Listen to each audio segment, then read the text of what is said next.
আসসালামু আলাইকুম প্রিয় শিক্ষার্থীরা, তোমরা কেমন আছো? নিশ্চয়ই তোমরা আল্লাহর অশেষ রহমতে ভালো আছো। আমরা পড়ছিলাম পদার্থবিজ্ঞান। ইতোমধ্যে আমরা পদার্থবিজ্ঞান দ্বিতীয় পত্রের নবম অধ্যায় পরমাণুর গঠন এবং নিউক্লিয়ার পদার্থবিজ্ঞান অংশটি অলরেডি 4টা লেকচারে সম্পন্ন করেছি। এর মধ্যে দু একটা বিষয় এখনও থেকে যায় এবং এই পুরো বিষয়ের উপর আরেকটা রিভিউ ক্লাস নেওয়ার প্রয়োজন অনুভব করি। এবং যেহেতু এটা পরমাণুর গঠন এবং নিউক্লিয়ার পদার্থবিজ্ঞান, আমি এই আজকের অংশের নাম দিয়েছি পরমাণু ও নিউক্লিয়াস। বেসিক্যালি এখানে এমন কিছু বিষয় আলোচনা করব যেগুলো তোমরা কখনো চিন্তা করো নাই। পাশাপাশি উপরের ক্লাসগুলোতে যেখানে পদার্থবিজ্ঞান পরমাণু এবং নিউক্লিয়ার পদার্থবিদ্যা নিয়ে স্টাডি করা হয়, যেমন আমরা থার্ড ইয়ারে পড়েছিলাম নিউক্লিয়ার পদার্থবিজ্ঞান এবং ফোর্থ ইয়ারে পড়েছিলাম আধুনিক নিউক্লিয়ার পদার্থবিজ্ঞান। এর আলোকে যেগুলো বোঝা যায় তার কিছু আইডিয়া দেওয়ার চেষ্টা করা হবে এবং মজার পদার্থবিজ্ঞানের আলোকে এখানে ছবি সংযোজন করে মোটামুটি তোমাদেরকে একটা ধারণা দেওয়ার চেষ্টা করা হবে। প্রথমেই বলছি, আমার এই লেকচারটি আজকে মোটামুটি 1 ঘন্টা সময় কভার করবে, তো তোমাদেরকে ধৈর্য ধরে গ্র্যাজুয়ালি বোঝার চেষ্টা করার জন্য অনুরোধ করছি।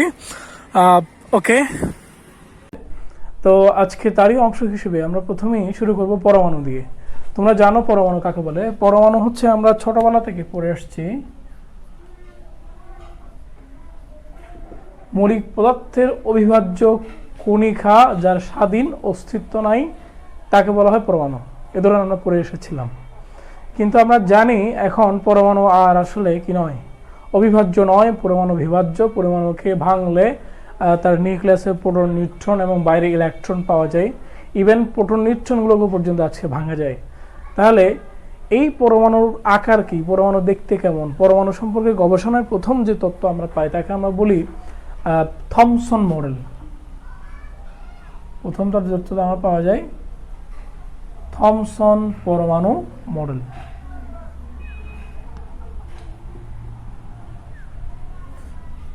থমসন পরমাণু মডেলে বলা হয় আমাদের পরমাণুটা দেখতে ঠিক একটা তরমুজের মতো। এটা তরমুজের মধ্যে যেমনটি কি থাকে, পুরো অংশে মাংস অংশ থাকে তরমুজের, এবং মাঝখানে ঠিক কতগুলো বিচি থাকে বিক্ষিপ্তভাবে বা বিন্যস্তভাবে। এই বিন্যস্তের কথা এখানে বলা নাই, ঠিক বিক্ষিপ্তের কথা বলা আছে।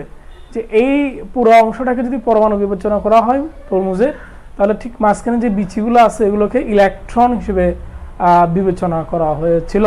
কিন্তু এই তথ্যের সাহায্যে আমরা আসলে পরমাণু সম্পর্কে খুব বেশি ধারণা পাই না, তবে মোটামুটি একটা আইডিয়া দেয় পরমাণুর শেপ সম্পর্কে, ঠিক দেখতে এরকম টাইপের, এর ধরনের একটা কথা বলা হয়। 2 নম্বর আমরা আসবো পরমাণু সম্পর্কে যে তথ্য আমরা পাই সেটাকে আমরা বলি রাদারফোর্ডের পরমাণু মডেল। রাদারফোর্ড পরমাণু মডেল। রাদারফোর্ডের পরমাণু মডেলটা কীভাবে আসে? বিজ্ঞানের রাদারফোর্ড এবং তার বেশ কয়েকজন সহযোগী মিলে একটা পরীক্ষা করেন যেটাকে বলা হয় আলফা কণা বিচ্ছুরণ পরীক্ষা।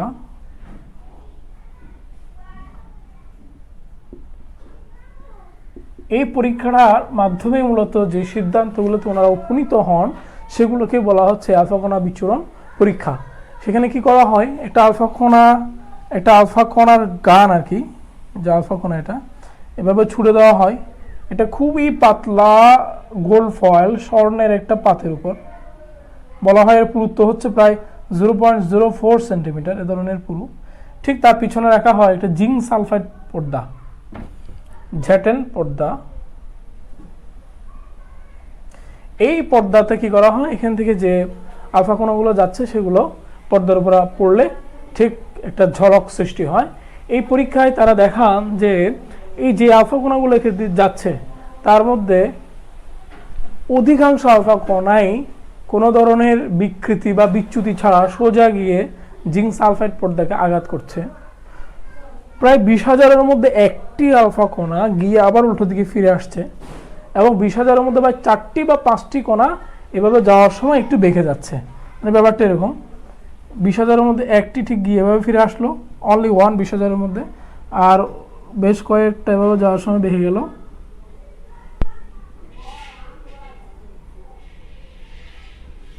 আর অধিকাংশ কণায় কি হলো, এমন সোজা চলে গেল।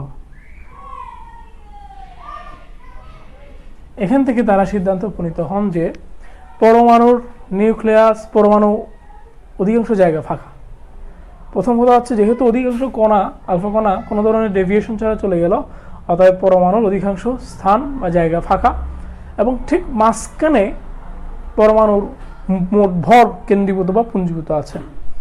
এবং এই যে পুঞ্জীভূত আছে নিশ্চয়ই এরা ধনাত্মক চার্জযুক্ত হবে। ধনাত্মক চার্জযুক্ত না হলে কেন তারা ইলেকট্রনকে রিপেল করলো, আলফা কণাকে রিপেল করলো, অর্থাৎ আলফা কণা গিয়ে যে আবার ফিরে আসলো, অর্থাৎ বোঝা যায় যেহেতু আলফা কণা পজিটিভ, এইখানে নিউক্লিয়াসটা অর্থাৎ যে কেন্দ্রে যে সমস্ত আবার পুঞ্জীভূত আছে এরা হচ্ছে কি পজিটিভলি চার্জড।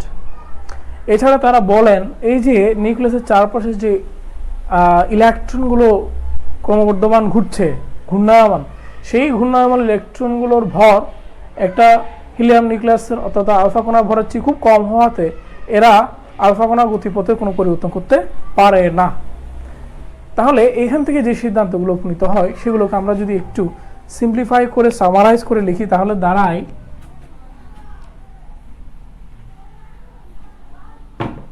এক নম্বর, পরমাণুর অধিকাংশ স্থান ফাঁকা।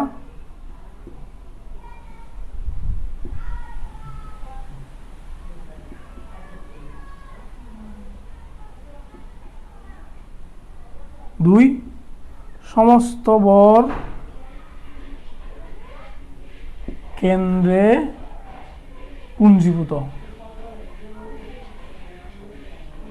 যাকে নিউক্লিয়াস বলে, যার নাম হচ্ছে নিউক্লিয়াস। এবং বাইরে ঘূর্ণায়মান ইলেকট্রন নিউক্লিয়াসের গতিপথে কোনো পরিবর্তন করতে পারে না। তারা এই মডেলটাকে সৌর মডেলের সাথে তুলনা করেন। কিভাবে সৌর মডেলের সাথে তুলনা করেন? তারা বলেন সূর্যের চারপাশে যেমন গ্রহগুলো ঘুরছে সতত ঘূর্ণায়মান, ঠিক তেমনি ইলেকট্রনগুলো নিউক্লিয়াসের চারপাশে ঘুরছে। এবং তারা সেই হিসেবে এই মডেলটাকে সৌর মডেলের সাথে তুলনা করেন।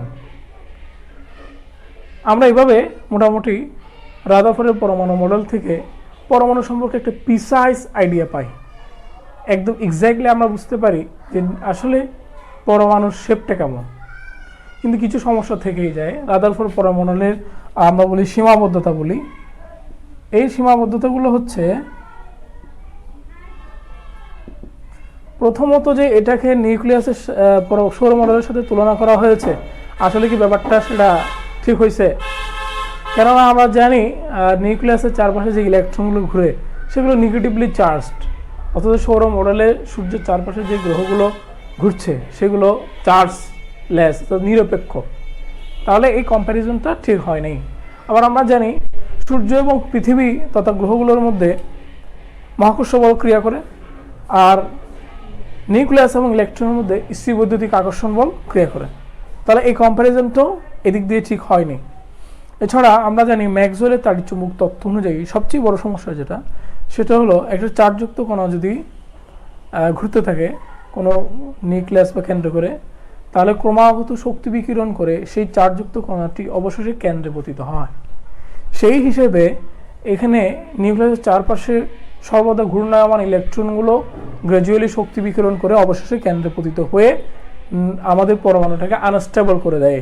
কিন্তু আমরা জানি আমাদের পরমাণু স্টেবল, আমাদের পরমাণু কি হয় না, মানে কলাপস হয় না, যেহেতু আমরা এক্সিস্ট করতেছি, পদার্থ পৃথিবী সব কিছু এক্সিস্ট করছে।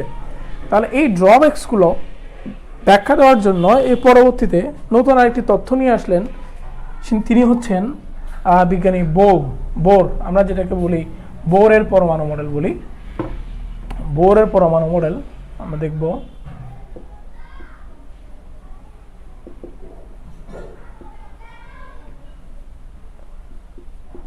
এখানে তিনি বলেন, প্রথম কথা হচ্ছে লুক গাইস, তার কথা হচ্ছে যে এই যে ইলেকট্রনগুলো যখন নিউক্লিয়াসের চারপাশে ঘুরছে তখন এরা কতগুলো নির্দিষ্ট কক্ষপথে আবর্তন করে। তাহলে একটা নির্দিষ্ট কক্ষপথের ধারণা তিনি দিলেন।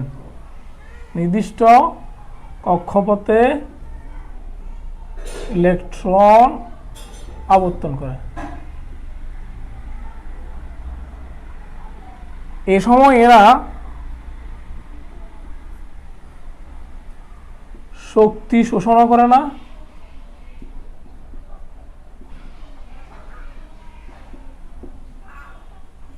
বিকিরণও করে না।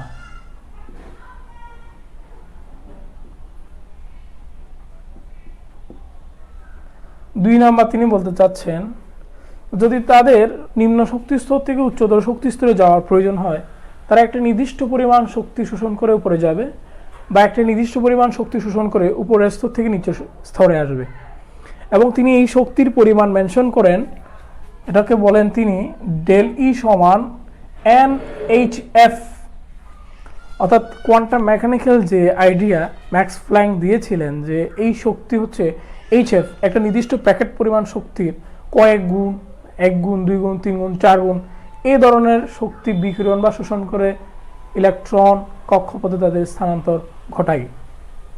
তাহলে আমরা দেখতে পাচ্ছি এই যে ইলেকট্রনের শক্তি শোষণ বা বিকিরণটাকে এখানে কি করা হয়েছে কোয়ান্টাইজড করে ফেলা হয়েছে অর্থাৎ প্যাকেট বা ডিসক্রিট অর্থাৎ কি মানে বিচ্ছিন্ন বিচ্ছিন্ন ধারণায় রূপান্তর করা হয়েছে যেখানে আগে রাদারফোর্ড মডেল এ ধরনের কোনো ধারণা দিতে পারেননি।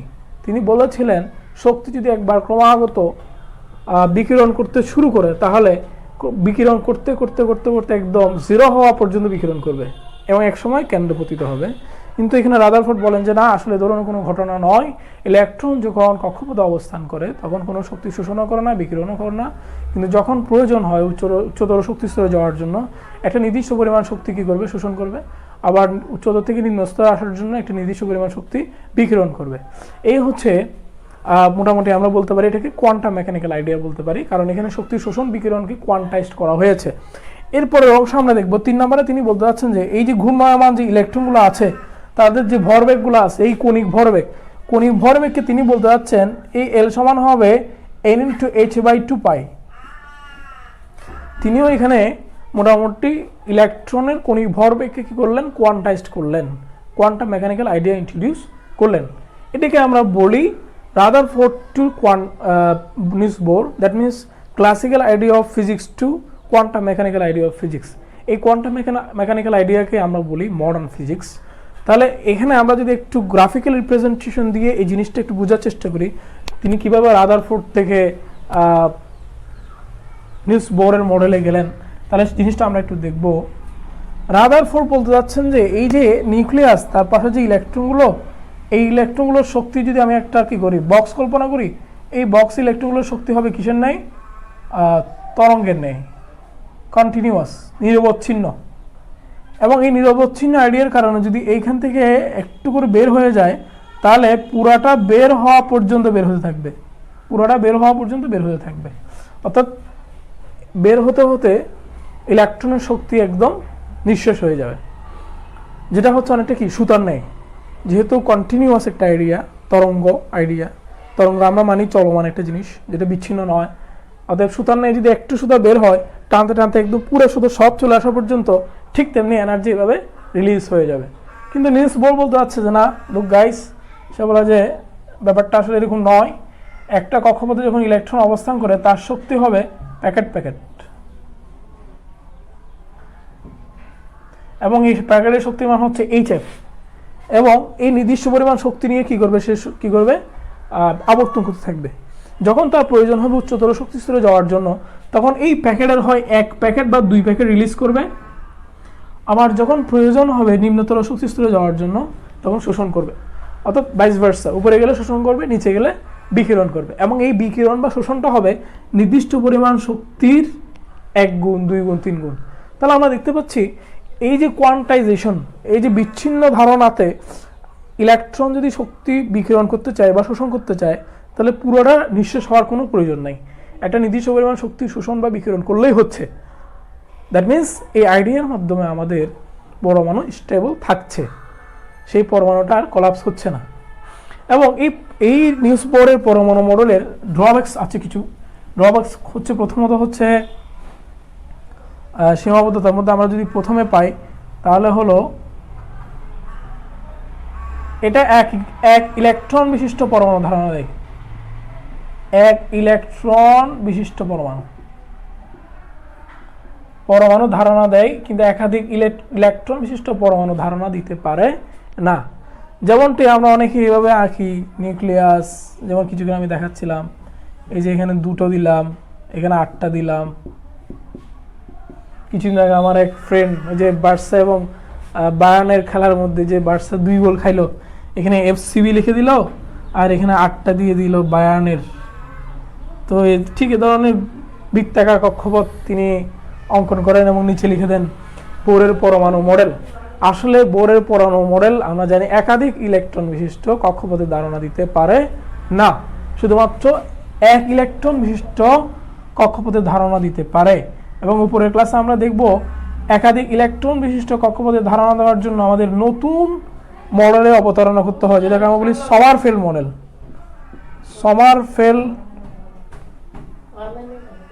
সমারফেল্ড মডেল বলে এটাকে। এই মডেলের সাহায্যে আমরা মোটামুটি একাধিক কক্ষপথ বা একাধিক ইলেকট্রন বিশিষ্ট পরমাণুর কক্ষপথ সম্পর্কে ধারণা পাই। এখানে আমরা দেখাবো যে কক্ষপথগুলো ঠিক এ ধরনের হয়ে যায়, সেটা আর বৃত্তাকার থাকে না, এরকম হয়ে যায়। মানে কক্ষপথগুলোর শেপ আর বৃত্তাকার থাকে না, কক্ষপথগুলোর শেপ হয়ে যায় উপবৃত্তাকার। তোমরা নিশ্চয়ই তোমাদের বইয়ের পাতায় এ ধরনের একটা চিত্র দেখে থাকবে। এই চিত্রগুলো তোমরা কীভাবে আসো উপরে ক্লাসে বুঝতে পারবে। এরপরে ঠিক আরও বিস্তারিত পরমাণু সম্পর্কে জানার জন্য আমাদের এর পরের যে মডেলটা আমরা বলি ভেক্টর অ্যাটম মডেল, সেটাতে যেতে হয়। এই মডেলগুলো তোমরা উপরে ক্লাসে পড়বে। আমরা মোটামুটি আজকে এই পরমাণু মডেলের এতটুকু পর্যন্ত তোমাদের একটা ধারণা দিলাম। পরবর্তীতে আমরা আরও বিস্তারিত পরে ক্লাসে জানবো। ততদিন পর্যন্ত আমাদেরকে ধৈর্য ধারণ করতেই হবে, এছাড়া বিকল্প নেই। তাহলে আমরা যে আসলে এখান থেকে যে সামানিগুলো পেলাম পরমাণু সম্পর্কে এবং আরও বিস্তারিত আইডিয়া এবং পড়ালেখা করার পর আমরা পরমাণু নিউক্লিয়াসে যারা অবস্থান করে তাদের মধ্যে দুটো পদার্থ আবিষ্কার করলাম, দুটো কণা, একটা হচ্ছে প্রোটন, একটা হচ্ছে নিউট্রন। এবং আমরা পরমাণুর ব্যাসার্ধ বের করলাম 10⁻⁻10 মিটার এবং নিউক্লিয়াসের ব্যাসার্ধ বের করলাম 10⁻⁻15 মিটার। তাহলে আমি যদি বলি নিউক্লিয়াসের ব্যাসার্ধ হচ্ছে 10⁻⁻15 মিটার আর পরমাণুর ব্যাসার্ধ হচ্ছে 10⁻⁻10 মিটার। দেখো আমরা চিত্র আঁকার সময় প্রায় একটা জিনিস ভুল করি, আমরা ঠিক এভাবে এঁকে ফেলি, কিন্তু আসলে কি তাই? দেখো পরমাণুর নিউক্লিয়াস যদি 10⁻⁻15 হয় নিউক্লিয়াসের ব্যাসার্ধ, আর পরমাণুর ব্যাসার্ধ 10⁻10 হয়, তাহলে পরমাণুর নিউক্লিয়াস পরমাণুর তুলনায় আসলে 1,00,000 ভাগের 1 ভাগ ইন রেডিয়াস। তাহলে আমাদের আঁকার সময় কক্ষপথগুলো ঠিক এভাবে আঁকতে হবে। দেখো আমি যদি এটাকে যদি পুরোটাকে পরমাণু বিবেচনা করি, তাহলে ঠিক মাঝখানে একটা এভাবে জাস্ট বিন্দু দিয়েই আমার নিউক্লিয়াস অঙ্কন করতে হবে। তোমরা নিশ্চয়ই এই জিনিসটা ভাবো না এইভাবে। আসলে তো পরমাণুর অধিকাংশ স্থান ফাঁকা এবং পরমাণুর নিউক্লিয়াসের ব্যাসার্ধ হবে পুরো পরমাণুর ব্যাসার্ধের 1,00,000 ভাগের 1 ভাগ। সো পুরো বোর্ডটাকে যদি পরমাণু আঁকা হয়, মাঝখানে একটা বিন্দু দিলেও নিউক্লিয়াসটা বেশি হবে আই থিঙ্ক। এবং কক্ষপথগুলো তাহলে কি করে? নিশ্চয়ই এর আশেপাশে অবস্থান করে। দেখো আমরা কক্ষপথের ব্যাসার্ধের রাশিমালা বের করেছিলাম পরমাণুর গঠন ও নিউক্লিয়ার পদার্থবিজ্ঞানের সম্ভবত দ্বিতীয় বা প্রথম লেকচারে, সম্ভবত সেখানে আমরা Rn সমান দেখিয়েছিলাম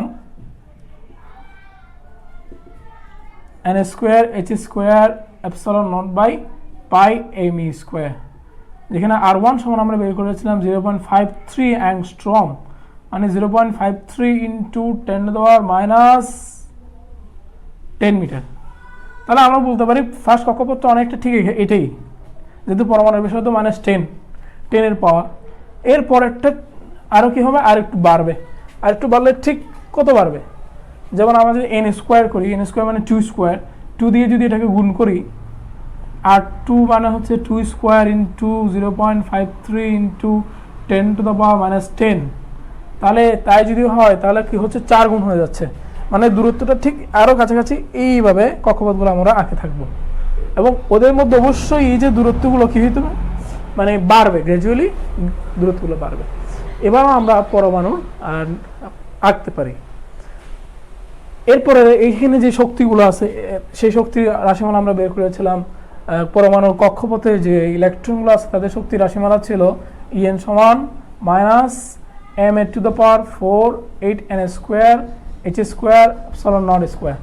এখানে আমরা দেখিয়েছিলাম এই যে n এর মান, n এর ফার্স্ট ভ্যালু হচ্ছে -13.6 আসে eV ইলেকট্রন ভোল্ট, এবং E2 আসে হলো 4 ভাগের 1 ভাগ, E3 হচ্ছে 9 ভাগের 1 ভাগ, আবার E4 হচ্ছে 16 ভাগের 1 ভাগ।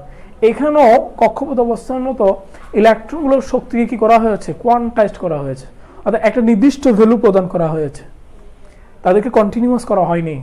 তাদের মানগুলো ঠিক এরকম নয় 1, 1.5, 2, 2.5, গ্র্যাজুয়ালি কম বেশি হচ্ছে এরকম নয়, ফিক্সড ভ্যালু। এটাকেই আমরা বলি কোয়ান্টাম মেকানিক্যাল আইডিয়া।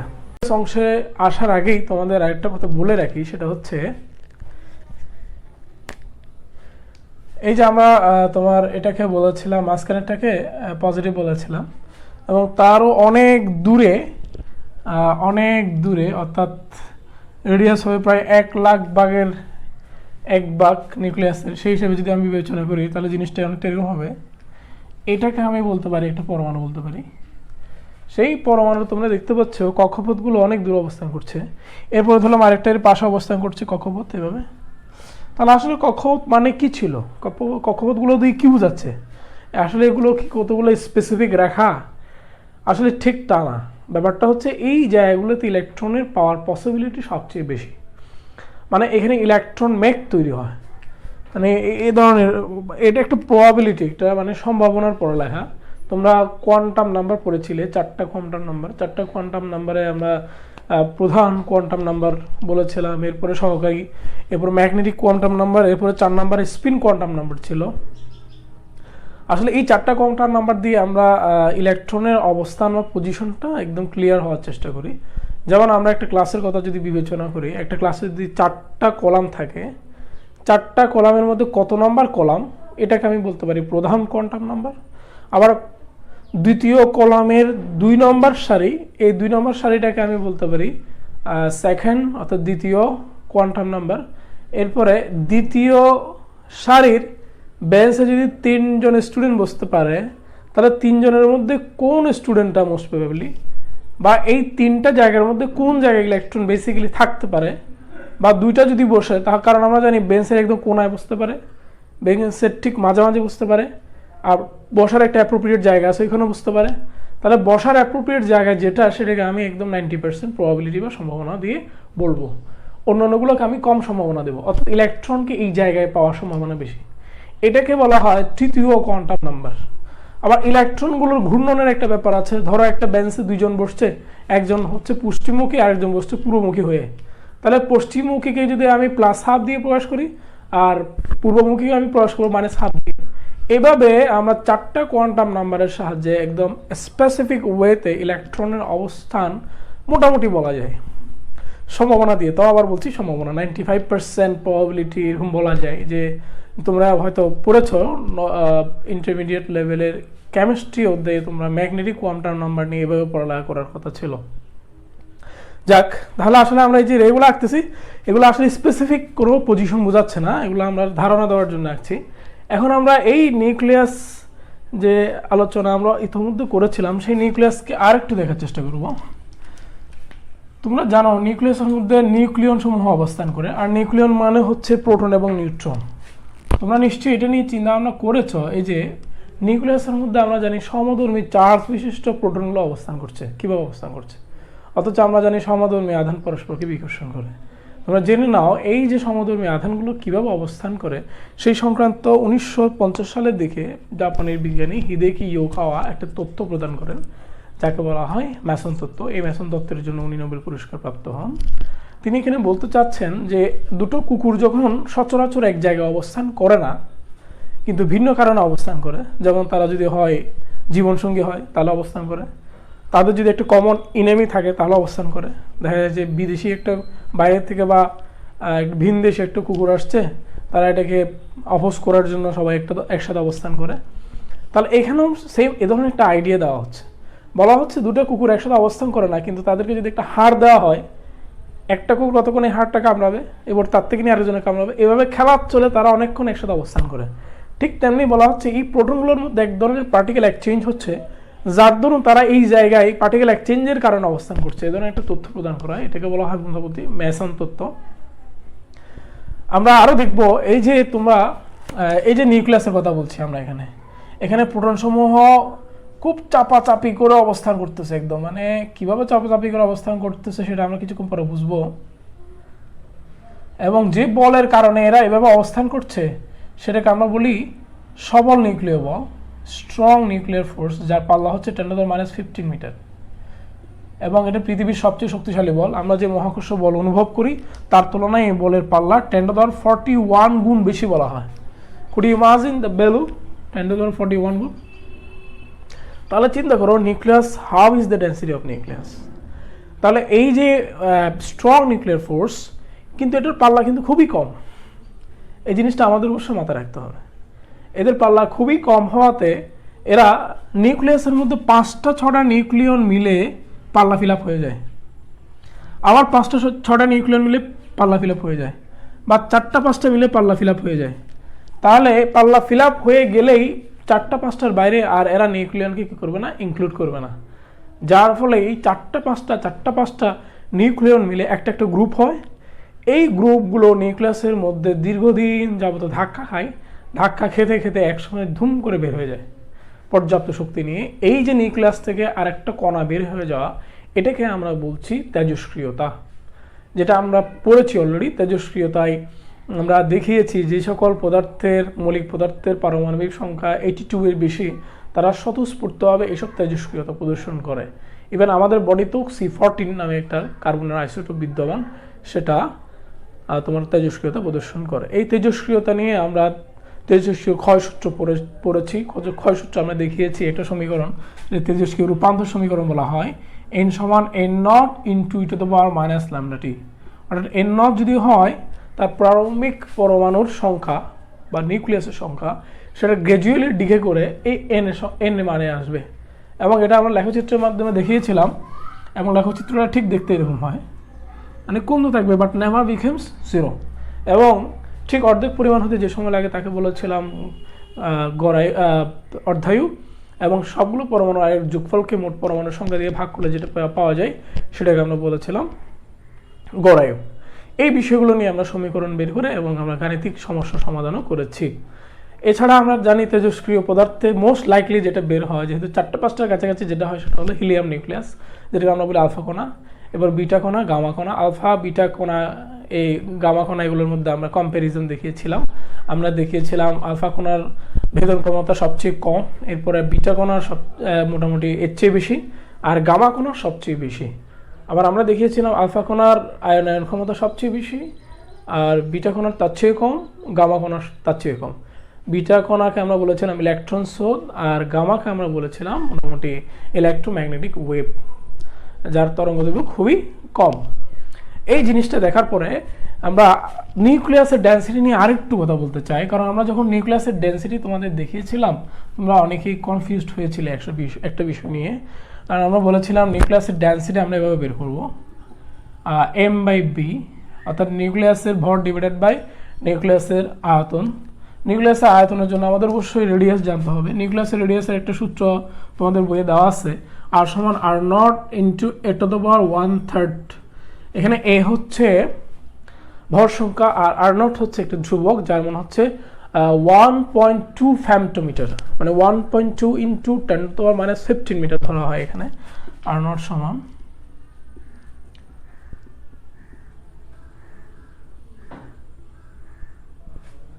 আর আমরা যদি এখানে এ সমান যদি আমরা আয়রন বিবেচনা করি, যার মান হচ্ছে 56, আর আয়রনের মধ্যে আমরা জানি জেড হচ্ছে অ্যারাউন্ড 26 আর নিউট্রন হচ্ছে 30।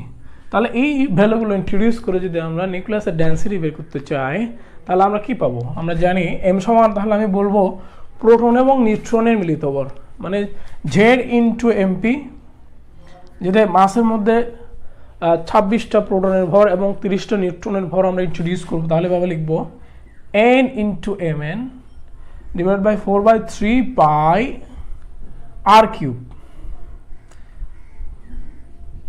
আমরা এখন যদি বসিয়ে দিই মানগুলো, জের মান আমরা জানি 26 আর 1.0072 ধরলাম, প্লাস এটা হলো 30। আমরা জানি একটা নিউট্রনের ভর হচ্ছে 1.0086। এই ভ্যালুগুলো আমরা AMU অ্যাটমিক মাস ইউনিটে প্রকাশ করছি, এবং আমরা জানি 1 অ্যাটমিক মাস ইউনিট সমান হচ্ছে 1.66 ইন্টু 10⁻27 কেজি। এটা আমরা পরে ইন্ট্রোডিউস করবো এখানে। 4/3 পাই আর মানে আমরা জানি r0 into a to the power 1/3। তাহলে আমরা যদি ভ্যালুগুলো বসিয়ে যদি ফার্দার ক্যালকুলেশন করি তাহলে আমাদের ভ্যালুটা কেমন আসবে। আমি এটাকে ডট ডট দিয়ে লিখলাম উপরেরটাকে, নিচেরটাকে 4/3 পাই ইন্টু, তাহলে r0 মানে আমরা জানি অলরেডি ইন্টু a হবে। তাহলে এই মানগুলো যদি আমরা একটা ক্যালকুলেটর দিয়ে হিসাব করি, cube into 56 into pi into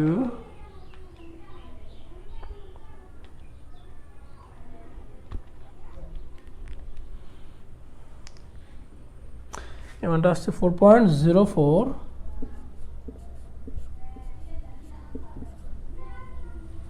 5 into 10 to the minus 43। এই ভ্যালুটা আমরা দেখলাম, ইয়েস দেখা যাচ্ছে ক্লিয়ার। তাহলে আমরা যদি উপরের এই ভ্যালুটা আমরা জানি এটা এএমইউ, তো আমরা একটু এএমইউ লিখে দিব। তাহলে মানটা যদি আমরা আবার এএমইউ কে যদি কেজি দিয়ে কনভার্ট করি তাহলে পাচ্ছি 56.445 ইন্টু 1.66 ইন্টু মাইনাস 27 ভাগ আনসার দিলে আমরা পাচ্ছি হলো একবারেই চলে আসতেছে মান 2.31 17 কেজি পার মিটার কিউব। তোমরা এখান থেকে দেখে নাও যে আসলে 1 কেজি মানে 1 মিটার কিউব, যার দৈর্ঘ্য প্রস্থ উচ্চতা, ধরুন একটা বক্স পরিমাণ যদি নিউক্লিয়াস নেওয়া হয় তার ওয়েট হবে 2.31 ইন্টু 1017 কেজি। এটাকে যদি ব্যাখ্যা করি আমি কি বলবো, 10⁻⁷ হলে আমি বলতাম 1 কোটি কেজি, 10⁻⁻ হলে বলতাম 1000 কোটি কেজি। এখন কত বলা যায়, মেট্রিক টন বা আদার্সে কনভার্ট করে বলতে হবে আমাদেরকে। যাক হোয়াটএভার ইট ইজ, তাহলে আমরা এখান থেকে একটা আইডিয়া পেলাম নিউক্লিয়াসের ডেনসিটি নিয়ে। কিন্তু এখন আমরা দেখাবো আমাদের পৃথিবীটাকে যদি এই নিউক্লিয়াসের ডেনসিটি সম্পূর্ণ ডেনসিটাইজড করা হয় তাহলে আমাদের নিউক্লিয়াসের সাইজ কেমন হবে, আমাদের পৃথিবীর সাইজ কেমন হবে। তাহলে আমরা জানি পৃথিবীর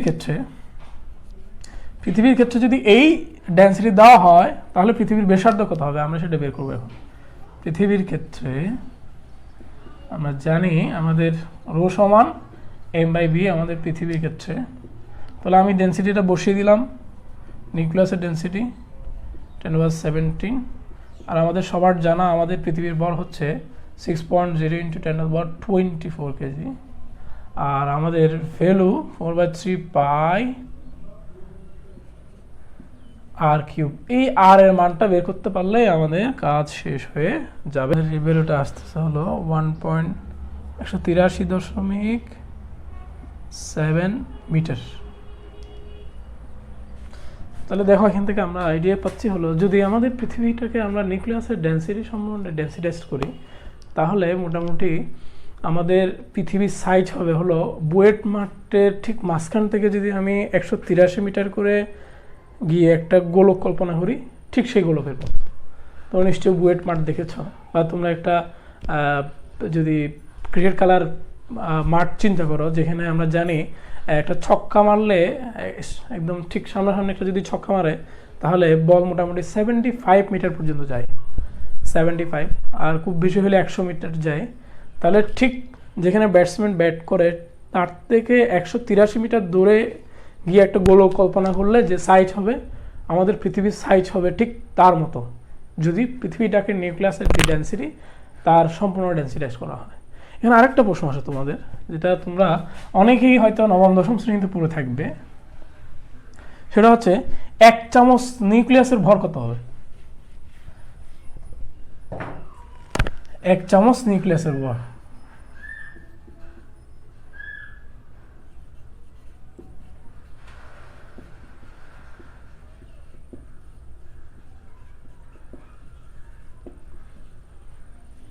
আমরা এই মানটা বের করবে। মোটামুটি আমরা ক্যালকুলেশন করে নবম দশম শ্রেণীতে দেখানো হয়েছে যে 1 চামচ নিউক্লিয়াসের ভর মোটামুটি পৃথিবীতে যতগুলো মানুষ আছে প্রায় 700 কোটি মানুষের ভরের সমান হবে।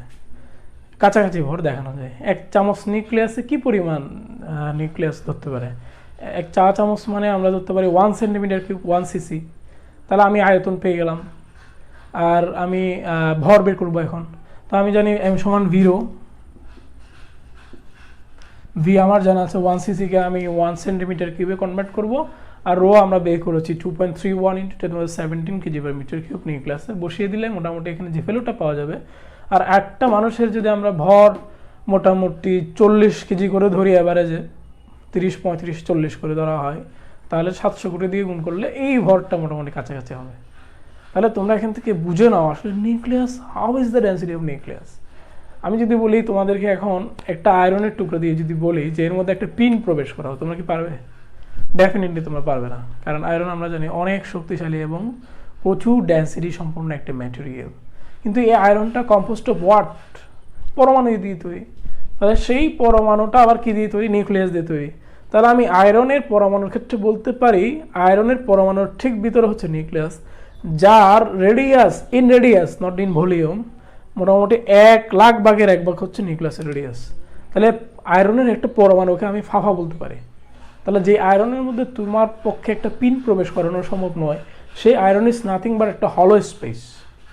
এখন সেই হলো স্পেসের ভিতরে যে নিউক্লিয়াসগুলো আছে সেগুলোকে যদি আমি এই ধরনের ডেন্সিটি দিই 2.31 × 1017, একটা পিন ঢোকানো কি কখনো চিন্তা করা যাবে? তো এখান থেকে তোমরা বুঝে নাও যে how is the density of nucleus. তোমরা আগে কখনো এইভাবে ভাবোনি, কিন্তু we should think like that. Okay, nucleus নিয়ে এখন আমরা আরেকটু জানার চেষ্টা করব। আসলে নিউক্লিয়াস নিয়ে তোমাদের ইন্টারমিডিয়েট লেভেলে খুব বেশি কিছু বলা নাই, তারপরেও তোমাদের একটা ধারণা দিই।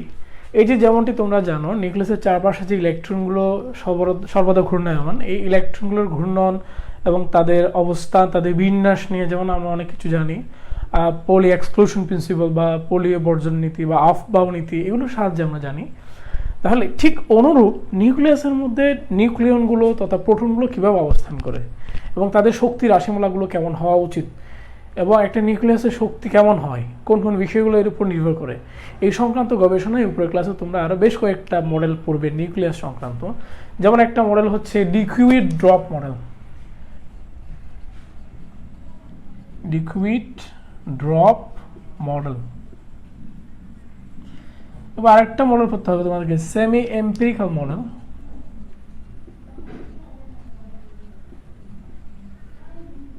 এটাকে আমরা বলি কিছু পরীক্ষার উপর ভিত্তি করে, কিছু পরীক্ষা ছাড়া, সেজন্য সেমি কথাটা ইন্ট্রোডিউস করা হয়েছে এখানে। 3 নম্বরে তোমরা পড়বে শেল মডেল। মোটামুটি এই মডেলগুলো তোমাদেরকে পড়ে ক্লাসে নিউক্লিয়াস এবং নিউক্লিয়াসের বিন্যাস সংক্রান্ত, নিউক্লিয়নের বিন্যাস সংক্রান্ত আইডিয়া দেবে। এবং মাইন্ড ইট যে তোমরা যে জানো ইলেকট্রন খুব চমৎকার করে বিন্যস্ত হয় নিউক্লিয়াসের চারপাশে, নিউক্লিয়াসের অভ্যন্তরেও নিউক্লিয়নগুলো এর চেয়ে আরও চমৎকার করে বিন্যস্ত হয়, যেগুলো তোমরা এই মডেলগুলোর মাধ্যমে পরে ক্লাসে জানতে পারবে। এখন আমরা দেখব এই যে নিউক্লিয়াসে নিউক্লিয়ার বন্ধন শক্তির মাধ্যমে যে নিউক্লিয়নগুলো পুঞ্জীভূত থাকে, সেই নিউক্লিয়াসকে যদি ভাঙা যায় তাহলে কি পরিমাণ শক্তি রিলিজ হয়। আমরা অলরেডি তোমাদের বলেছিলাম যে এই যে নিউক্লিয়াসে নিউক্লিয়নগুলো যে শক্তি দ্বারা আবদ্ধ থাকে তাকে বলা হয় বন্ধন শক্তি। সেই বন্ধন শক্তি আমরা বের করতে জানি। আমরা বলেছিলাম ভর ত্রুটির আইডিয়া দিয়ে যে একটা নিউক্লিয়াসের গঠনকারী নিউক্লিয়াসগুলোর মুক্ত অবস্থায় ভরের যোগফলের চেয়ে ওই নিউক্লিয়াসের ভর কম হয়, এই ভরটাকে আমরা বলেছিলাম ভর ত্রুটি। সেই ভর ত্রুটি বের করার মাধ্যমে আমরা বাইন্ডিং এনার্জি বের করতে পারি এবং বাইন্ডিং এনার্জি পার নিউক্লিয়নের মাধ্যমে আমরা একটা গ্রাফও অঙ্কন করেছিলাম। আমরা দেখিয়েছিলাম বাইন্ডিং এনার্জি পার নিউক্লিয়ন মোটামুটি 7.5 মেগা ইলেকট্রন ভোল্টের কাছাকাছি থাকে এবং এটা আয়রনের ক্ষেত্রে 8.57 ম্যাক্সিমাম হয় এবং আরও কম থেকে শুরু হয়। যদি প্রথম একদম হাইড্রোজেন থেকে শুরু করি তাহলে একদম 2 মেগা ইলেকট্রন ভোল্ট এই ধরনের শক্তি থেকে শুরু হয় মোটামুটি। তাহলে এই জিনিসটা তোমাদের জানা আছে, ওটাতে আমরা যাচ্ছি না। আমরা আজকে দেখাবো, তারপর আজকে দেখাবো যে এই নিউক্লিয়াসকে যদি ভাঙা হয় তাহলে কি পরিমাণ শক্তি রিলিজ হয়। নিউক্লিয়াসকে ভাঙার যে আইডিয়া আমরা ইতিমধ্যে পেয়েছি, যেমন একটা স্বতঃস্ফূর্তভাবে প্রাকৃতিকভাবে যেটা হয় সেটাকে আমরা বলি তেজস্ক্রিয়তা। আর এখানে আমরা দেখব নিউক্লিয়ার বিক্রিয়ার মাধ্যমে কীভাবে ভাঙা হয়, সেটা অলরেডি তোমাদেরকে আমরা দেখিয়েছিলাম। নিউক্লিয়ার বিক্রিয়ার মাধ্যমে ভাঙানোর একটা প্রথম প্রসেস হলো নিউক্লিয়ার ফিশন প্রসেস।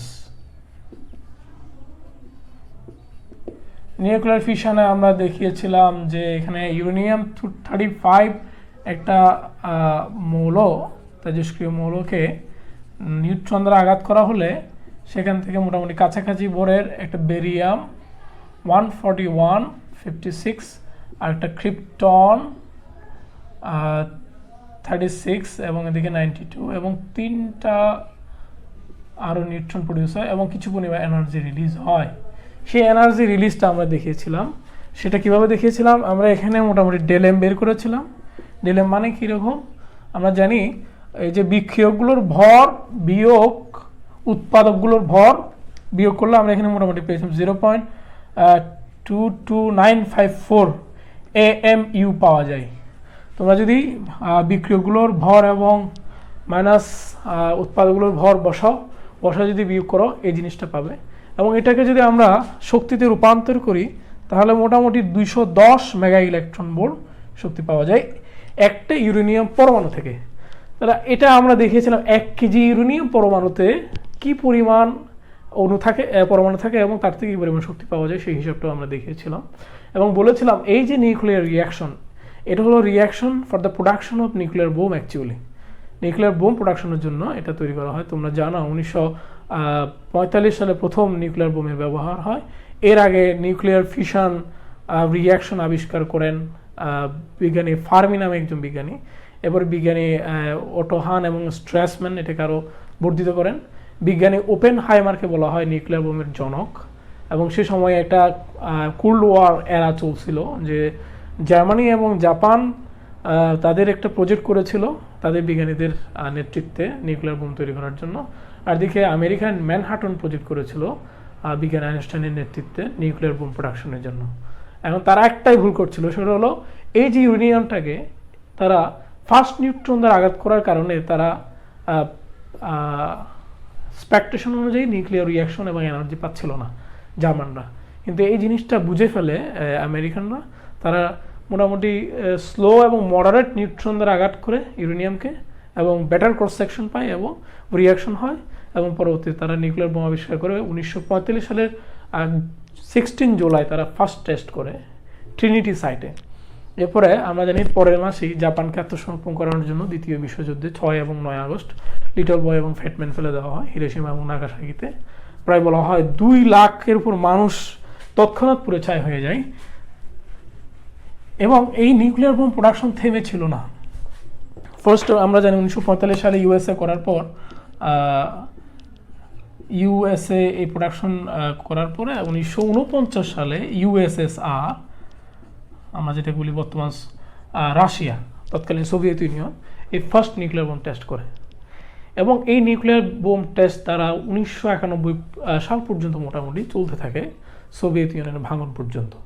এবং তোমরা এই যে কিছুদিন আগে দেখেছ 15-20 দিন আগে আমরা জানি লেবাননের বৈরুতে যে এক্সপ্লোশনটা হয় সেখানে বলা হয় 2750 কেজি টিএনটির বিস্ফোরণে এই বোমটা এই ব্লাস্টটা হয়। তোমরা দেখেছো এখানে কী অবস্থা হয়েছিল।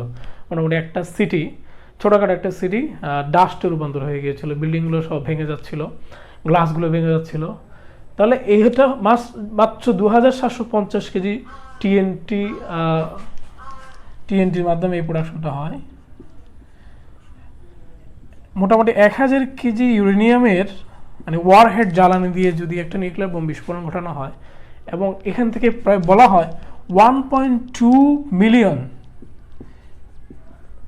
টিএনটি ব্লাস্ট করলে যে পরিমাণ এনার্জি এবং ডেভাস্টেটিং সিচুয়েশন তৈরি হবে, মোটামুটি 1000 কেজি ইউরেনিয়াম দিয়ে সেটা প্রোডাকশন করা সম্ভব। এবং তোমরা এই জিনিসটা এরপরে ফার্স্ট আমরা জানি থার্মোনিউক্লিয়ার বোম যেটাকে বলা হয়, অর্থাৎ ফিশন এবং ফিউশন একসাথে।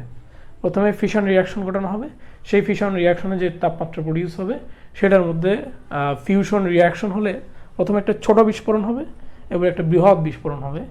এই বৃহৎ বিস্ফোরণের মাধ্যমে মোটামুটি বলা হয়, এখানে আমি তো 1.2 মিলিয়ন বলেছি, এখানে বলা হয় 10 মিলিয়ন টিএনটি মানে টন যে টিএনটি ইউজ করলে যে পরিমাণ ব্লাস্ট তৈরি হবে তোমার থার্মোনিউক্লিয়ার বোমে সেই পরিমাণ ব্লাস্ট তৈরি হয়েছিল 1954-এ। এবং বিজ্ঞানীরা যে পরিমাণ ডেভাস্টেটিং সিচুয়েশন তৈরি হবে আশা করেছিল তার দ্বিগুণ পরিমাণ হয়েছিল এখানে। এবং বলা হয় এই ধরনের একটা থার্মোনিউক্লিয়ার বোম বিস্ফোরণ ঘটলে প্রায় 600 থেকে 700 মাইল দূরে 600 থেকে 700 মাইল দূরে এর লাইটিংটা দেখা যাবে। 600 থেকে 700 মাইল দূরে। আমি বাংলাদেশের একটু আইডিয়া দিয়ে বলি, মানে সাপোজ ধরো সেন্ট মার্টিনে যদি এক ধরনের একটা নিউক্লিয়ার বোম বিস্ফোরণ ঘটানো হয়, তাহলে পঞ্চগড় থেকে একজন লোক দেখবে একটা ফ্ল্যাশ তৈরি হয়েছে, এটা দেখবে। এবং এটা মোটামুটি এর 100 মাইলের মধ্যে ব্যাপক ধ্বংসযজ্ঞ চালাবে, একদম সব কিছু মানে কি হয়ে যাবে, ধূলিসাৎ হয়ে যাওয়ার পসিবিলিটি থাকে এখানে, যেমনটি হয়েছিল।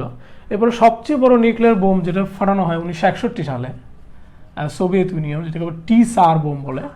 এই টিসার বোমে মোটামুটি বলা হয় হিরোশিমা এবং নাগাসাকিতে যে নিউক্লিয়ার বোম এবং ডেভাস্টেটিং সিচুয়েশন ছিল, তার তুলনায় এটা 3000 গুণ বেশি ক্ষমতা সম্পন্ন বলা হয়। তাহলে দেখো হিউম্যান মানব জাতি কি পরিমাণ নিউক্লিয়ার বোম অলরেডি অর্জন করেছে এবং ডেভাস্টেটিং পাওয়ার অর্জন করেছে। এবং বলা হয় অ্যারাউন্ড 15,000 নিউক্লিয়ার বোম এখন মানুষের হাতে আছে, এবং এই 15,000 নিউক্লিয়ার বোম দিয়ে আমাদের পৃথিবীটাকে ধ্বংস করা সম্ভব। এবং এখানে আসার দিক আছে কয়েকটা, সেটা হলো মোটামুটি এই নিউক্লিয়ার বোমগুলো যাতে সুপার পাওয়ার ছাড়া অন্যান্য কান্ট্রিগুলো অর্জন করতে না পারে, সেজন্য এনপিটি স্বাক্ষর করা হয় 1970 সালের দিকে, এগুলো নন প্রলিফারেশন ট্রিটি। অন্য কোনো দেশে নিউক্লিয়ার বোম বানাতে চাইলে তাকে বিভিন্নভাবে স্যাংশন দিয়ে হোক, সামরিকভাবে হোক, তার থেকে বিরত রাখার চেষ্টা করা হবে। এবং নিউক্লিয়ার বোম টেস্ট যেহেতু পরিবেশের জন্য খুবই ক্ষতিকর এবং মারাত্মক, সেটার থেকে বিরত থাকার জন্য comprehensive nuclear test ban treaty 1996 সালে সাইন করা হয়, যেখানে মোটামুটি 5টা super power Pakistan, Bharat, Israel এরা বিরত আছে। কিন্তু আমরা জানি ইতিমধ্যেই নর্থ কোরিয়া বিরত নেই, টেস্ট করে যাচ্ছে।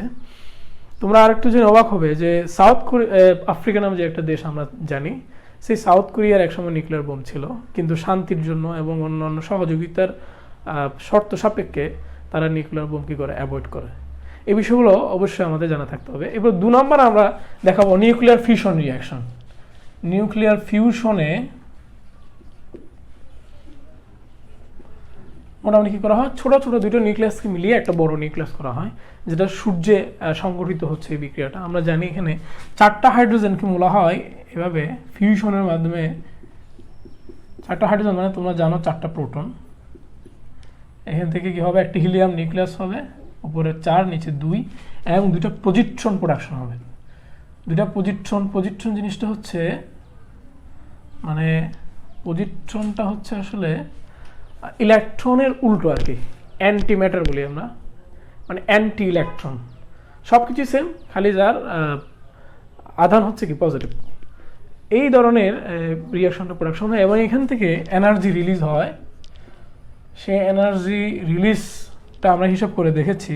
আমরা কীভাবে হিসাব করবো, এখানে আমরা দেখতে পাচ্ছি বিক্রিয়কগুলোর ভর, মানে 4টা প্রোটনের ভর, মাস অফ 4টা প্রোটন থেকে যদি আমরা এগুলোর ভর বিয়োগ করি, বিয়োগ করলে আমরা মোটামুটি মাস ডিফেক্ট পেয়ে যাব। সেই মাস ডিফেক্টকে যদি আমরা কি করি, c² দিয়ে গুণ করি, তাহলে আমরা শক্তি রিলিজটা পেয়ে যাব এখানে। তাহলে 4টা প্রোটন বলতে পারি আমি, এগুলো যেহেতু প্রোটন, হাইড্রোজেন মানে প্রোটন, ডিউটেরিয়াম মানে যেখানে একটা নিউট্রন থাকে, তাহলে 4 ইন্টু মাস অফ প্রোটন বিয়োগ একটা হিলিয়াম নিউক্লিয়াসের ভর, helium mass of helium nucleus, আবার 2টা প্রোটনের ভর, 2টা পজিট্রনের ভর, পজিট্রনের ভর মানে ইলেকট্রনের ভর। ইলেকট্রনের ভর মানে কত, 9.1 ইন্টু 10⁻³ 31। যদি আমরা 1.66 ইন্টু 10⁻27 দ্বারা ভাগ করি, তাহলে এটা অ্যারাউন্ড এমইউতে 0.00549 এরকম একটা ভ্যালু আসে এমইউ। তাহলে এটাকে আমরা এমইউতে বসাবো, এটা এমইউতে বসাবো, এটা এমইউতে বসাবো, বসালে এখানে একটা ভ্যালু আসবে এত এমইউ। এটা কেজিতে কনভার্ট করবো, c² দিয়ে গুণ করলে আমরা মোটামুটি 27 মেগা ইলেকট্রন ভোল্ট শক্তি পেয়ে যাব। যে বিক্রিয়াটা সূর্যে সংঘটিত হচ্ছে এবং প্রতিনিয়ত শক্তি রিলিজ হচ্ছে। এবং হিসাব করে দেখছে যে বিজ্ঞানীরা প্রতি বছর সূর্য তার হাইড্রোজেনের যে পরিমাণ, তার 10⁻11 ভাগের 1 ভাগ শক্তিতে রূপান্তর হয়। মানে হাইড্রোজেনের যে পরিমাণ জ্বালানি বিদ্যমান, তার 10⁻11 ভাগের 1 ভাগ প্রতি বছর শক্তিতে রূপান্তরিত হচ্ছে, অর্থাৎ সূর্য তার ভর হারাচ্ছে। এবং এভাবে কন্টিনিউয়াস চলতে থাকলে এক সময় যদি আমরা হিসাব করি দেখা যাবে যে সূর্যের পর্যাপ্ত জ্বালানি থাকবে না। জ্বালানি না থাকলে যে নিউক্লিয়ার বিক্রিয়াগুলো সংঘটিত হবে সেখান থেকে যে এনার্জিগুলো বেরোচ্ছে সেই এনার্জিগুলো দিয়ে আমাদের সোলার সিস্টেম আর এক্সিস্ট করবে না। অর্থাৎ আমাদের সূর্য এক সময় কি হতে পারে, কলাপস হতে পারে, এ ধরনের একটা পসিবিলিটি আছে। এবং তোমরা জানো কোরআনের সূরাগুলোতে মোটামুটি সূর্য যে এক সময় কীভাবে নিষ্প্রভ হয়ে যাবে সে সংক্রান্ত আইডিয়া দেওয়া হয়েছে। আজকে বিজ্ঞানীরা হিসাব করে দেখছে যে আমাদের সূর্য মোটামুটি 500 কোটি বছর এভাবে এক্সিস্ট করতে পারে। কিন্তু এক্সিস্ট করতে পারে মানে কি, নিউক্লিয়ার ফিউশন রিয়াকশন সংঘটিত হতে পারে। কিন্তু হয়তো এর অনেক আগে যে নিউক্লিয়ার ফিউশন রিয়াকশনগুলো সংঘটিত হবে তার থেকে যে এনার্জি আসবে তা দিয়ে আমাদের জীবজগৎ বা আমাদের এই বাস্তুসংস্থান কন্টিনিউ করা পসিবল নাও হতে পারে। যাক, আমরা এই জিনিসটা দেখলাম, নিউক্লিয়ার রিয়াকশনের বিষয়টা। আমরা নিউক্লিয়ার বোম নিয়েও আলোচনা করলাম। তোমাদের এই বিষয়গুলো নিয়ে যদি ফার্দার কোনো কোশ্চেন থাকে তোমরা অবশ্যই কমেন্ট বক্সে বা আমাকে মেসেঞ্জারের মধ্যে জানাবে। আমরা আরও আরেকটা স্পেশাল রিয়াকশন করবো, সেটা হলো চেইন রিয়াকশন, চেইন বিক্রিয়া। মূলত এটাকেই বলা হয় নিউক্লিয়ার বিক্রিয়ার মূল সমীকরণ তথা অ্যাটম বোম তৈরির মূল সমীকরণ। যেখানে আমরা জানি এখানে একটা এভাবে নিউট্রন যখন একটা ইউরেনিয়ামের এভাবে কণাকে আঘাত করবে, সাথে সাথে করলে আমরা জানি দুটো প্রোডাক্ট নিউক্লিয়াস বেরোবে এবং আরও তিনটা নিউট্রন প্রোডাকশন হবে। এই তিনটা নিউট্রন গিয়ে আবার একটা ইউরেনিয়ামকে আঘাত করবে,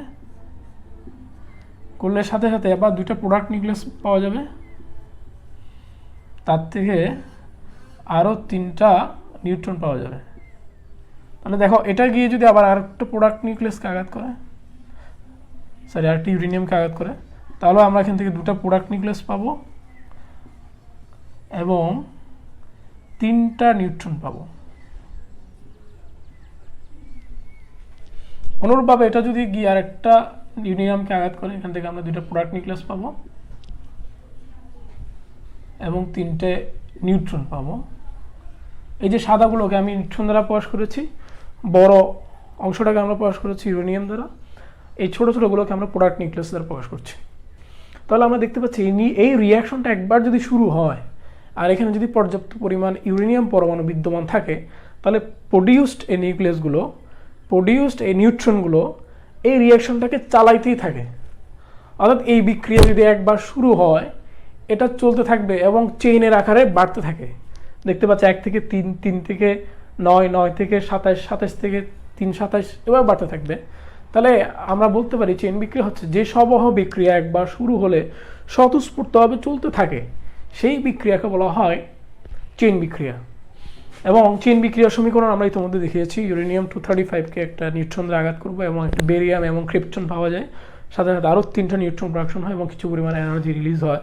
তাহলে আমরা যদি সংজ্ঞাটা একটু লিখে ফেলি, সংজ্ঞাটা দাঁড়াবে হলো যে সবহ বিক্রিয়া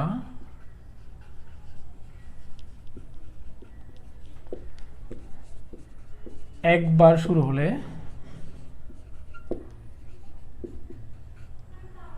আর শক্তি লাগে না, আর শক্তি সরবরাহ করতে হয় না,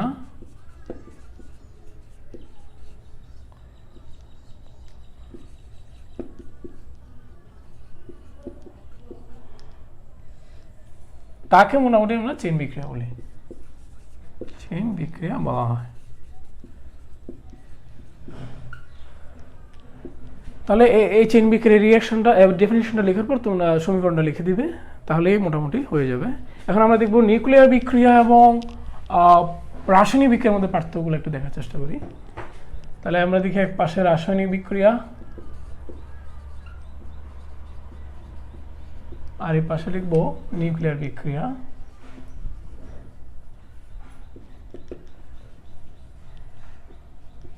তাহলে রাসায়নিক বিক্রিয়া আমরা জানি এই বিক্রিয়ায় কি হয়, ইলেকট্রন স্থানান্তর হয়, ইলেকট্রন স্থানান্তর ঘটে। আর এখানে আমরা জানি প্রোটন বা নিউক্লিয়ন, প্রোটন নিউট্রনকে একসাথে নিউক্লিয়ন বলে, নিউক্লিয়ন স্থানান্তর হয়। আমরা জানি এখানে মৌলিক পদার্থ থেকে যৌগিক পদার্থ তৈরি হয়, মৌলিক পদার্থ প্লাস মৌলিক পদার্থ ইকুয়াল যৌগিক পদার্থ তৈরি হবে। যেমন আমরা যদি বলি একটা হাইড্রোজেন এবং একটা অক্সিজেন পরমাণু মিলে পানি তৈরি হয়,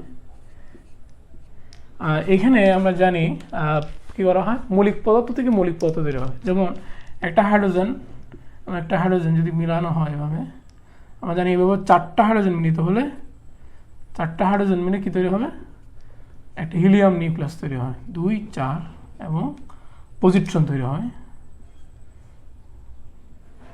এনার্জি রিলিজ হয়।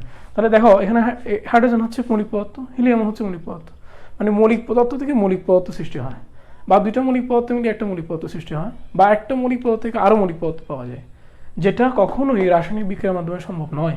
এবং এখানে যে এনার্জি রিলিজ হয়, শক্তি যে রিলিজ শক্তি, সেটাকে আমরা বলি খুবই কম, আর এখানে হিউজ বিশাল পরিমাণ শক্তি রিলিজ হয়, পর্যাপ্ত শক্তি রিলিজ হবে। এবং এই রিয়াকশন আমরা জানি সাধারণ বিকারের মধ্যে সংগঠিত করা যায়, পাত্রে সংগঠিত করা যায়। আর এটা করার জন্য আমরা জানি নিউক্লিয়ার চুল্লি লাগে, পাওয়ার প্ল্যান্ট যেটাকে বলি। একটা পাওয়ার প্ল্যান্ট তৈরি করতে আমাদের মোটামুটি একটা থানার মতো জায়গা লাগে, সিকিউরিটি এবং রেডিয়েশন সব কিছু ফ্যাসিলিটি চিন্তা ভাবনা করে। যেমনটা আমরা জানি আমাদের দেশে পাবনাতে রূপপুরে পারমাণবিক পাওয়ার প্ল্যান্ট তৈরি করছি আমরা আশা করছি 2024-25 সালের দিকে আমরা এখান থেকে প্রতি 2000 মেগাওয়াট ইলেকট্রিসিটি প্রোডাকশন করতে পারবো। দেখা যাক কি হয়। এবং একটা পাওয়ার প্ল্যান্ট তৈরি করতে হিউজ পরিমাণ ইনভেস্ট করতে হয়। আমরা জেনে অবাক হবে যে আমাদের রূপপুরের প্রজেক্টটাতে প্রায় 1,18,000 কোটি টাকা বরাদ্দ দেওয়া হয়েছে, যেখানে প্রায় বাংলাদেশ সরকার 20,000 কোটি টাকার উপর কি করতেছে, দিচ্ছে, আর বাকিটা রাশিয়া ইনভেস্ট করতেছে তাদের বিভিন্ন এক্সপার্টিস দিয়ে, যেটা গ্র্যাজুয়ালি তারা আমাদের থেকে নিয়ে নেবে। তাহলে এখানে আমরা এই অংশ দেখলাম, নিউক্লিয়ার বোমের অংশটা দেখলাম। নিউক্লিয়ার বোম তোমরা জানো এটা ডেভাস্টেটিং পাওয়ার, মানব জাতির কল্যাণে এটা ব্যবহার করা হয় না, কিন্তু এই নিউক্লিয়ার শক্তিটাকে আমরা মানব জাতির কল্যাণে ব্যবহার করতে পারি না? পারি। তোমরা জানো পৃথিবীতে প্রচুর পরিমাণ নিউক্লিয়ার চুল্লি আছে। মার্কিন যুক্তরাষ্ট্রেই প্রায় 97টা নিউক্লিয়ার চুল্লি আছে। তাদের বলা হয় ইলেকট্রিসিটির প্রায় 40% তারা এই নিউক্লিয়ার চুল্লি থেকে মিটায়। তোমরা ফ্রান্স নামে একটা দেশের নাম শুনে থাকবে। Around 60% of their electricity production is from nuclear power plant. এবং only the France, that country which is producing nuclear power plant using fusion reaction, hydrogen বোমের যে রিয়াকশন, সেটাকে দিয়ে তারপর পাওয়ার প্ল্যান্ট তৈরির চেষ্টা চলতেছে। এবং মুসলিম বিশ্বে মাত্র একটা দেশ, যেটা হলো ইউনাইটেড আরব আমিরাত, রিসেন্টলি বারাকা নামে একটা নিউক্লিয়ার পাওয়ার প্ল্যান্ট কি করেছে, উদ্বোধন করেছে। তারা তাদের ন্যাশনাল গ্রিডে এখান থেকে ইলেকট্রিসিটি প্রোডাকশন অলরেডি কি করেছে, যুক্ত হয়েছে। পাকিস্তানে নিউক্লিয়ার বোম আছে কিন্তু নিউক্লিয়ার পাওয়ার প্ল্যান্ট নাই। এটা অনেক কস্টলি এবং খুব টেকনোলজিক্যাল ব্যাপার, এটা পসিবল হচ্ছে না তাদের জন্য। আমরা অলরেডি তোমাদের বলেছি 2024 সালের দিকে আমরা প্রোডাকশনে যেতে পারি, আমাদের এই পসিবিলিটি আছে। এখানে কি করা হয়, এখানে যে নিউক্লিয়ার বোমের মাধ্যমে যে বিস্ফোরণটা করা হয়, সেই বিস্ফোরণটাকে কন্ট্রোল করা হয়। কন্ট্রোল করে এখানে যে তাপ মানে শক্তিটা পাওয়া হয়, সেই শক্তি দিয়ে পানি প্রবাহিত করে পানিটাকে বাষ্প করা হয়। বাষ্প করে কি করা হয়, টারবাইনে ছুড়ে দেওয়া হয়। টারবাইনে দিলে টারবাইন ঘুরে। তাহলে আমরা জানি মানে মেকানিক্যাল ওয়ার্ক হয়, সেই মেকানিক্যাল এনার্জিতে ইলেকট্রিসিটিতে প্রোডাকশন হয় ডায়নামোতে। যেমনটি আমরা তোমাদের তড়িৎ প্রবাহের চুম্বকীয় পরের চ্যাপ্টার তড়িৎচুম্বক আবেশ এবং তড়িৎচুম্বক আবেশ অংশে আমরা দেখিয়েছিলাম যে একটা ম্যাগনেটিক ফিল্ডের মাঝখানে যদি একটা তোমার আয়তকার কুণ্ডলীর মধ্য দিয়ে আয়তকার কুণ্ডলীকে ঘোরানো হয়, তাহলে সেই আয়তকার কুণ্ডলী থেকে কি পাওয়া যায়, ইলেকট্রিসিটি পাওয়া যায়। ঠিক সেম ঘটনাটা এখানে। তো এই যে ঘোরানোর কাজটা, মানে ম্যাগনেটিক ফিল্ডের মধ্যে যে আয়তকার কুণ্ডলী আছে সেটা ঘুরাইতে হবে। সেই ঘোরানোর কাজটা করা হয় নিউক্লিয়ার পাওয়ার প্ল্যান্টে বিস্ফোরণের মাধ্যমে যে শক্তি পাওয়া যায়, সেই শক্তি দিয়ে তোমার পানিকে বাষ্প রূপান্তর করা হয়। সেই বাষ্পকে সজোরে তোমার টারবাইনে ফেলা হয়, যার জন্য টারবাইন ঘুরে। এই হলো ইলেকট্রিসিটি প্রোডাকশনের নিয়ম। এছাড়া তোমরা জানো এই যে আমাদের এই হাইড্রো ইলেকট্রিক পাওয়ার প্ল্যান্ট আমাদের কাপ্তায়ে যেটা আছে, ওইখানে বাঁধ দিয়ে পানি আটকিয়ে সরু ছিদ্রের মাধ্যমে পানি প্রেরণ করা হয়, সেই পানিটা গিয়ে টারবাইনে আঘাত করে, টারবাইন ঘুরে এবং ইলেকট্রিসিটি প্রোডাকশন হয়। তাহলে আসলে ঘোরানোটার কাজটাই হচ্ছে আসল। তাহলে এই নিয়ন্ত্রিত বিস্ফোরণের মাধ্যমে এটা করা হয় নিউক্লিয়ার পাওয়ার প্ল্যান্টে। এবং এখনও যে আমি বললাম ফিউশন রিয়াকশনের মাধ্যমে যে নিউক্লিয়ার পাওয়ার প্ল্যান্ট, সেটা এখনও কল্পনাতীত, এখনও বিজ্ঞানীরা এটা করার চেষ্টা করতেছে। কারণ এখানে যে তাপমাত্রা প্রডিউস হবে সেটা রাখার কোনো জায়গা নেই আমাদের, সেটাকে মানে স্ট্রং ম্যাগনেটিক ফিল্ড দিয়ে ধরে রাখার জন্য একটা পলিসি অ্যাডাপ্ট করা হচ্ছে। দেখা যাক মানব জাতি এটাতে সফল হয় কিনা। সবাইকে ধন্যবাদ নিউক্লিয়াসের উপর এবং পরমাণুর উপর এই আলোচনা শোনার জন্য।